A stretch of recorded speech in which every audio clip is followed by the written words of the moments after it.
You are listening to the It's Your Time podcast, and I'm your host, Certified Life Coach Michelle Arnold Burke. In today's episode, I'm discussing making it your time to empower, elevate, and lead life in a way that you most want. Welcome to the It's Your Time podcast, the podcast where busy professionals like you get the practical solutions and support you need to gain control of your schedule so you can strive to be the best in your career, but without the stress and overwhelm. If you're looking to increase your energy and decrease your stress, you are in the right place.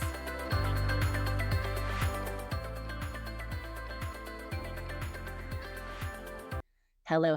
Welcome back to the podcast, friends. Okay, I'm doing something a little different today. I am super excited. I will be presenting to a group of leaders later on in the week, and I thought it might be fun to share some of the information with you here on the podcast. So let me give you a quick overview of what to expect. We're going to talk about understanding some of the challenges that we face. I'm going to share with you some mindset shifts for empowerment, some time management strategies, a little bit of an empowerment toolkit, and then talk about the importance of personal leadership. So I know that most of you have been here for a while. Thank you very much. And some of you are new. So let me just give you a quick overview, a little bit about the podcast to begin with, because it's your time, right? It's your time really stems from the idea that I want you to know that you have control over your calendar, over your life, over your schedule.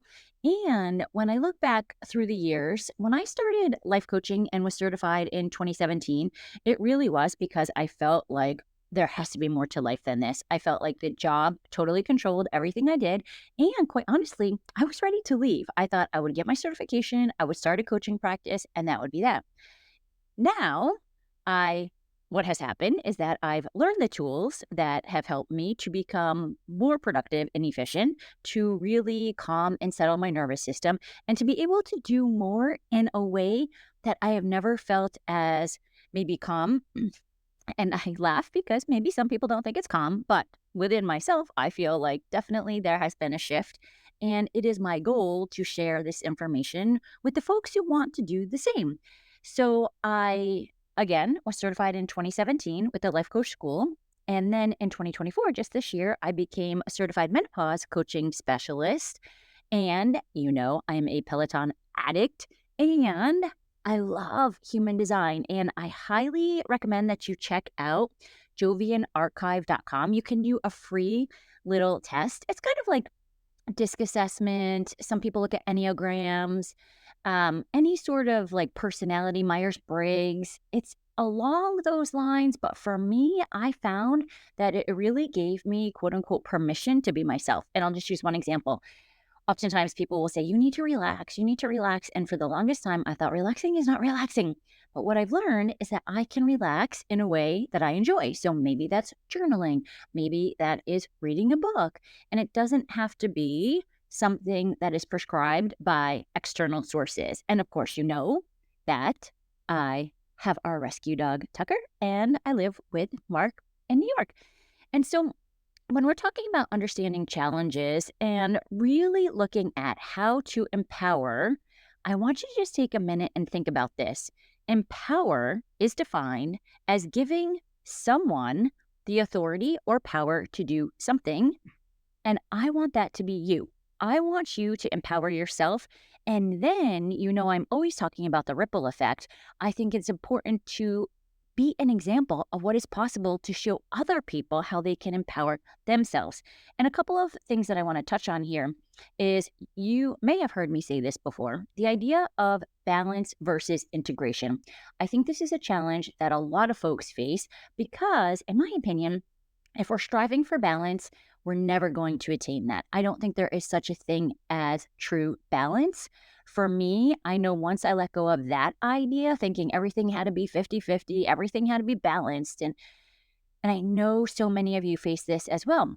When you're at work, you're thinking about what you should be doing for the family. When you're with the family, you're thinking about what should be done at work. And what I am suggesting is that we find ways to integrate the things that are important to us. So finding your values, number one, and then number two, finding evidence of where you are incorporating those values in both your personal and professional life. And I think what happens is that sometimes when we're not clear on those, We are looking at facing lots of overwhelm, stress, and we're trying to wear that busy badge of honor. We really need to look at what are your values, what are your priorities, and then be able to set boundaries and say no around said priorities and values. So think about what your priorities are, think about what your values are, and start thinking about where are you really taking the time to explore that in your day-to-day life, and what do you define as success? I have coached so many women that are looking for this idea of success coming from external motivators. So something especially in this job, right? Sales, your sales numbers. Maybe when we're looking at weight loss, it's the scale numbers. I want you to divine what success looks like for you in this season of your life. That means you have the option to change and make that definition a little bit different as you evolve and change in your personal growth. Okay, how do you do that? Well, we want to elevate your mindset shifts. And I often talk about the think, feel, do model here. I am telling you, this is where the magic is to begin. This is the foundation that I found super helpful because it really aligns and shows you where what you think creates the results in your life. And I will give you just a brief overview of what that is again, in case you've missed it. There are a number of podcasts you can go back and search where I've talked about the model. It's looking at circumstances in life. These are going to be our facts of life, right? Things that we are not able to change. What do we think about said circumstance? Get a sentence in your mind. So maybe it is something that your boss said. Maybe it is something that your spouse is doing. Look at what it is that is happening. How are you thinking about it? And how do you feel when you think that sentence? And then what do you do or not do? That is going to give you your results. So, what is your thought? What is the one feeling that you have when you think that? And our feelings are so important because it's what drives our actions or inaction. And then our actions will give us the result, right? When you are able to see how this plays out in your life, you will see what it all equates to, in my opinion, is the agency that you have in your life. Agency to do more of what you want. Agency to not feel a victim to external circumstances. And really taking the time to, once you start seeing that, look at where do you have some limiting beliefs? Maybe where you think that I couldn't do that, or maybe you're thinking that wouldn't change, or I can't seem to figure out how to, whatever it is, right? Write down those sentences and then give equal airtime to what else could be possible. So, right now, you have the belief system that has been ingrained and coded in your brain and body. What I'm suggesting is we start peeling apart some of that information. It's almost like a ball of yarn, right? We just start taking each thread out and untangling it. And in order to do that, you need to be able to give these thoughts equal airtime to what else could be possible. And that's when you're able to build new neural pathways. It is so important that if we want to be evolving and growing and bringing in new results in our life, that we start thinking differently. And it doesn't have to be that you start thinking, something like, I can never figure out how to lose this weight, to like, I'm amazing. And it's so much fun to figure out how I lose this weight. And I do it with ease and whatever, right? I'm not saying go to crazy land. I am going to suggest using a ladder thought. So I've talked about this. I just loved the book Fear is Fuel. And there was an interview that I did here on the podcast with the author Patrick Sweeney where he talked about going from A to not A. And I think that's so important. It's not that you have to make the big, huge jump from A to Z. It's just starting to shift some of those thoughts away from the ones that you're currently thinking. And as you do it, I want to encourage you to have some self-compassion and grace, because there are times when you might take a step up on a ladder and you might be at that next step for a while. And then guess what? Once you're comfortable with that thought, once you've built that new neural pathway, then you make the next step up and you shift the next up. And as you take each ladder step to the new thought, you will see the new results in your life. And what I want to kind of switch gears a little bit here on is how you do that is when you're looking at how are you managing your time and the actions that you're doing along with the priorities that you've decided and the values that you hold, right? So one of the keys is to manage your time. We have to be setting priorities, especially as we're heading into the holiday season. Many folks are going to be pulled in so many directions: family events, school events, work events, day to day life. I want you to stop and think about, what do you want to do over the next 2 months? What is truly urgent and what is not urgent at all? Because the thing is, when everything in life is urgent, guess what? Nothing is. And so you need to be clear and intentional on what it is that you want to accomplish. Even think about, like, okay, my future self at the end of 2024, how does she want to feel when she's closing out the year and starting 2025? Guess what? You can decide in advance what that is right now. And then you start taking actions and feeling the feelings and having the thoughts that will align to accomplishing that goal. So decide in advance, what is she thinking in order to close out the year of 2024? Start thinking that now. Start feeling that now. Start taking action now. And that will get you there come December 31st of 2024. And when you're doing that, when you're taking those actions, when you're having those thoughts, when you're setting your priorities, I want you to be thinking about, how do you block your time in order to accomplish this?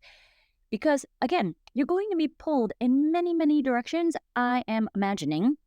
So instead of making a list, and I'm not saying, actually, let me take that back. I'm not saying don't make a list. I like to make a list and then I like to block the time on my calendar. It definitely is much more effective in order to accomplish your goals than just making continuous lists and continuous lists and continuous lists. And then I also think, like, if I keep bumping that thing down, like it's on the list for today, okay, move it to tomorrow, to the next day, to the next day. You know what? Maybe it's not as important as I thought it was. I might just take it off the list. So taking your list, and maybe you just do this for a couple minutes on a Sunday night or Sunday morning, whenever you can just have a little bit of time to get away. It does not take a lot of time. Just pretend you're going to the bathroom, okay? I don't care what you do. Go into your car. I know my girlfriend, she has like 4 boys. She will just sit in her car for like 5 minutes before she heads in. So just take a quick moment, write down some of your top priorities, and then put it on your calendar, and you will see how much more productive you are. And the other way you can see how much more productive you are is to be willing to do B minus work. I know, blasphemy for some of you, right? And I say that lovingly because I know there are a lot of perfectionistic thinkers. I think I'm a recovering perfectionistic thinker. For sure, I am willing to do B minus work because, and you may have seen it, right? I want to get information out. I want to be able to share. I want to be able to evolve myself. I want to be able to learn and move on. And when we're sitting in the idea that everything has to be perfect before we can actually take action, guess what? You're delaying your life. You start taking action. You know what? You're okay if you fail. Failure is just simply not meeting your expectations that you had imagined, right? So how can you learn from it? How can you take action, learn, move on? Take action, learn, move on. Take action, learn, move on. Guess what? When you do that, you will be so much more ahead of the game versus just sitting and trying to perfect whatever it is that you're working on. You have to be willing to take those small actions. Darren Hardy talks about this, right? The importance of the compound effect. Being willing to take small actions and not think it's all or nothing, like it's not worth it if it's only 5 minutes, is such a dream stealer. It is worth it. You can get a lot done when you do 5 minutes and 5 minutes and 5 minutes and 5 minutes and 5 minutes versus, oh no, I can't possibly do anything until I have a full half hour to do it. And then guess what? You probably never find that half hour, so you get nothing done. Be willing to take small daily actions over time, and you will see lasting change in your life. And when we're thinking about that, what is it, this lasting change, and how can I really embrace it? And what would be some additional tools? I want you to think about self-care, maybe in a new way. Sometimes we think self-care is like bubble baths, massages, and facials and whatever, all that luxurious stuff that goes on, I guess. I'm saying maybe that's not self-care. Maybe just giving yourself 5 minutes to breathe is self-care on a particular day. Maybe working out is self-care. For me, I think that has been such a shift in my thinking, and I so appreciate the coach that pointed it out for me because for me, I used to think like, "Oh, no, I don't do self-care because I don't do that," right? I don't like baths. I really don't love massages. If to sit there and be quiet for that long, my goodness gracious.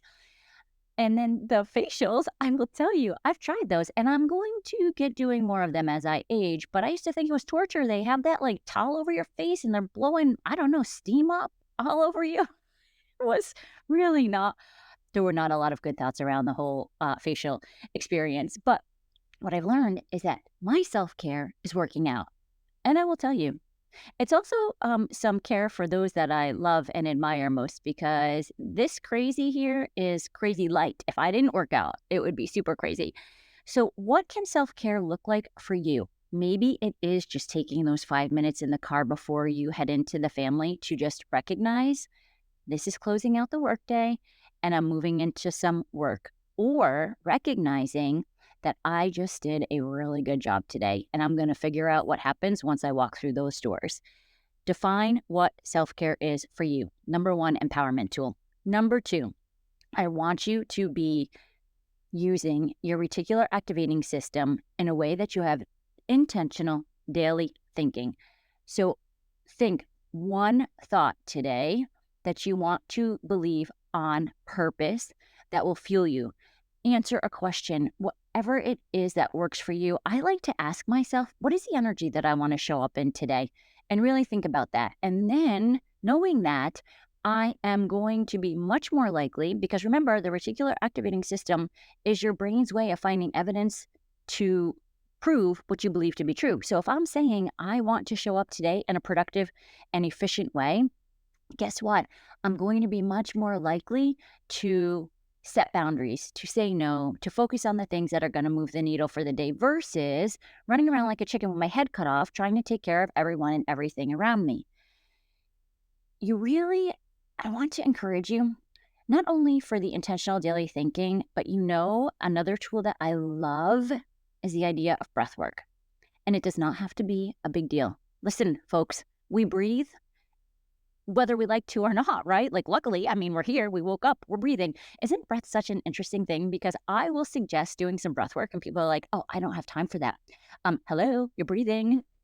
We do it unconsciously. I'm just suggesting for a minute or two, you do it with intention. And I was really, I guess, so surprised or maybe pleased, actually, not surprised, when I was talking to a colleague recently about how she recognized that her breathing was not the most efficient for her because a provider, healthcare, some visit she was on, she was told that she was just breathing through like her chest. And I think a lot of us do this. I know for me, for sure I did.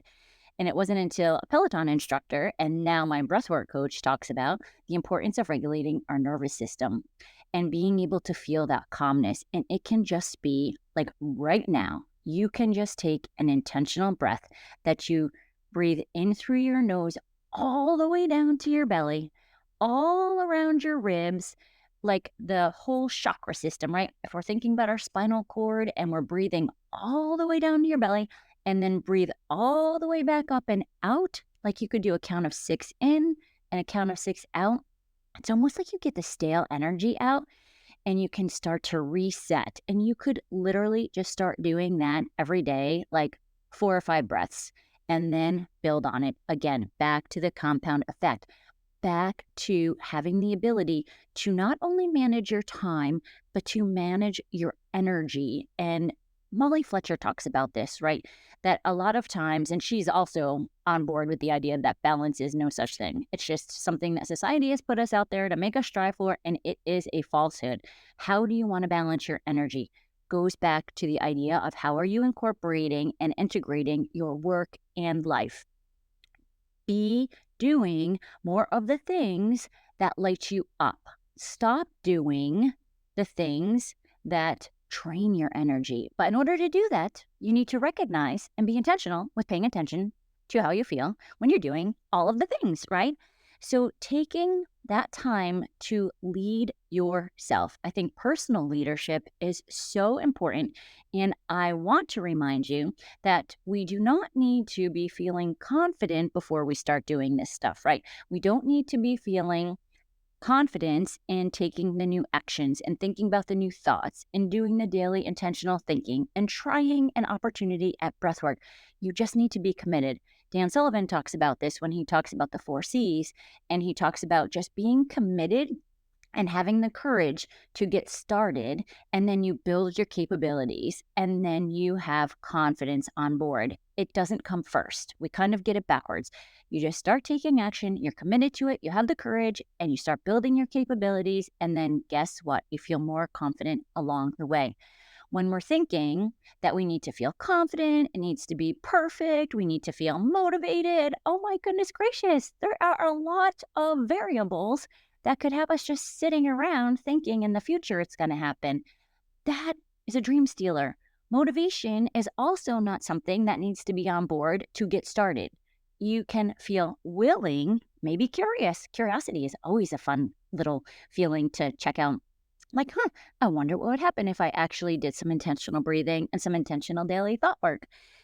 Motivation, sitting around waiting for it, can be such a dream stealer. But what happens is if you just start taking action, guess what? You start to feel a little bit more motivated, and then momentum builds. And we know that momentum, think about a train, right? It's like, rah, rah, rah. Well, I don't know if that's really a train, but you get the idea, right? It starts off very slow, and then it starts picking up power and picking up power and picking up power. And that is also where we see the results in the compound effect. So, be willing to just get started and to have agency in your life, because when you have that agency and you're taking these actions, you will feel more in control of your life versus being just a passive recipient of like all of the external events, right? And I talk about this in my women's leadership group here at work also. We talk about the idea that you have to be in control of your career. Nobody else is going to be. So you have to also be in control of your life. And isn't it so funny? I know I'm not the only one. Please tell me I'm not the only one. I think that I can control so many things around me. Well, no, I don't think it. I want to, but I know that I just haven't figured it out quite yet. But how about we just turn that mirror towards ourselves? Where do we want to control what we're thinking? To be able to control how we're feeling, to be able to control the actions that we're taking and getting new results. And I will tell you, as you do that, there will be transformation. And I will give you just one little warning, because with transformation, there can be a lot of discomfort. There can be discomfort because you're letting go of old beliefs that you've held maybe for many, many years, and that's okay. You can work through the discomfort. And there's also going to be discomfort, usually, to folks around you because you're changing. And that's okay too. Like, you have taught them who you are for how long, and now you're changing. And so our brain doesn't like change, right? It's motivated by remaining efficient, to avoid pain, to seek pleasure. And so if you're going to start changing, some of the people around you might be like, yo, what's up? And then you can just let them know it's okay. It's all okay. It is to be expected. You work through it, and then you have the spiral of growth that will then take you to the next level, right? And then you start changing those thoughts and feelings and beliefs, and you never know what is possible. And I want to just leave you with this quote, because I was recently reading The Psychology of Money, and in it, the author says, having a strong sense of controlling one's life is a more dependable predictor of positive feelings of well-being than any of the objective conditions of life we have considered. I want you to think about that. Having a strong sense of controlling one's life, having control over your time, over how you're thinking, will be a game changer for you. But you have to be clear. What is it that you want, and what is it that lights you up? And start thinking and doing and being in alignment with that. Okay, friends, that's what I have for you today. Let's touch back here again next week For now, make it a great day. Take care.